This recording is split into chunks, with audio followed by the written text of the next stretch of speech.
ஒரு rain coat வாங்கி கொடுங்க. இப்போ நான் போகும்போது திருவண்ணாமலை போகும்போதெல்லாம் பார்ப்பேன். திண்டியோட ரூட்டு பிரியும். ஒரு 2 டோல்கேட் வருது. நான் சாகத்து எல்லா இடத்துலையும் டோல்கேட் இருக்குது. இது கொஞ்சம் உன்னிப்பாக கவனிச்சுனா தெரியும் உங்களுக்கு.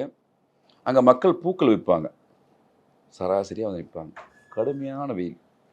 உச்சி வெயில்னு சொல்லுவோம்ல, அந்த கட்டிங்கில் போய் நிற்பாங்க. அப்படியே நிற்பாங்க. அடித்தட்டு மக்கள். இந்த ஒன்று தான் அவங்களுக்கு வாழ்வாதாரம்.